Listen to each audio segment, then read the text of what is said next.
when we spoke last, you guys were 5 or 10 minutes after that shootout with a little time and distance from it. Do you feel any differently about assessing the trip you just came off with 5 points?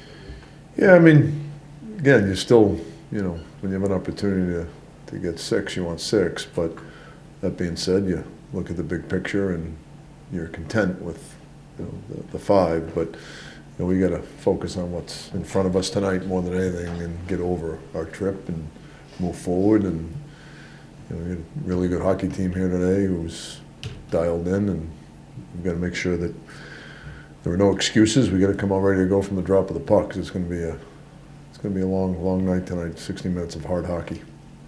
You mentioned about Mika not being 100% satisfied in the first few games, in which he came back with himself, I guess. I mean, 4 goals the last 2 games.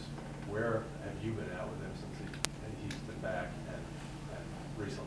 Yeah, when you miss as much hockey as he has, there's going to be a little bit of an adjustment period. It's going to take a little bit of time to get back to clicking on all cylinders. And like I said, I know he wasn't happy with his performance in his first few games back, but he was still doing a lot of good things for us. But in my opinion, talking about an elite player and a guy who plays all 3 zones and plays them really well, and once he starts getting his groove back, and once one went in, all of a sudden you could see things loosen up a little bit for him and him feeling a little bit better about himself. And when that happens, he's very productive.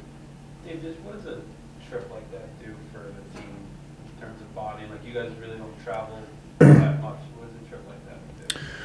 Well, it's great to bond when you have some success, so that certainly makes it easier. And you're able to spend a lot more time together on the road. And our travel, we probably have the best travel in the National Hockey League, and we haven't traveled much early on in the season. So, it was a great opportunity for our guys to spend more time together. And like I said, when you put so many new faces together, it takes a little bit of time to gel as a team. Just because you're wearing the same jersey doesn't mean you're a team.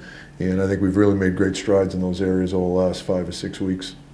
There's always sometimes that letdown after a long road trip, first one being back. Do you worry about that with this group at all? No, I don't worry about it.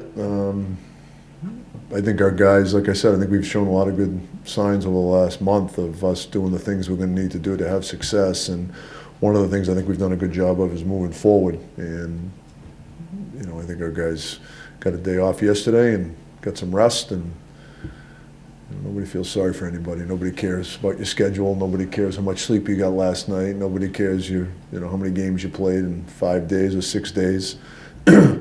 Everybody has their own challenges throughout a hockey season, and we've got like I said, we've got a really good hockey team in front of us tonight. Georgie in tonight? Yeah. And what about Mark? What's his He'll be fine. fine? Yeah. Do you think there's small little adjustments for the PK, or do you think it's just the highs and lows of the season?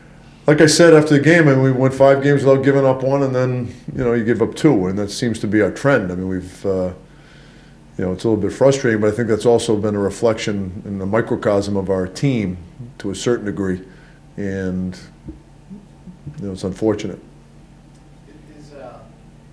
Is Georgiev earning more playing time? Is he changing the goaltending plan that you have coming in?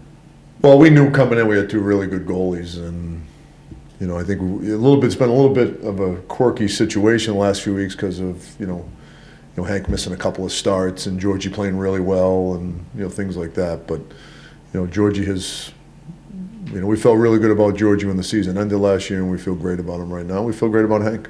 But I mean, you're in a playoff race, right? Right. So do you want to take advantage of what he's giving you now, or do you still somewhere want to make sure that Hank's okay as well? Well, Hank's okay because he's good, and we certainly acknowledge that need of both of these guys. And as we've talked about throughout the league is becoming more of a 2-goalie situation for a lot of teams, especially when you've got 2 guys like we have. And we're going to need both these guys. And how many each guy's going to play, I mean, to me, that's day to day. But we certainly feel great about both these guys.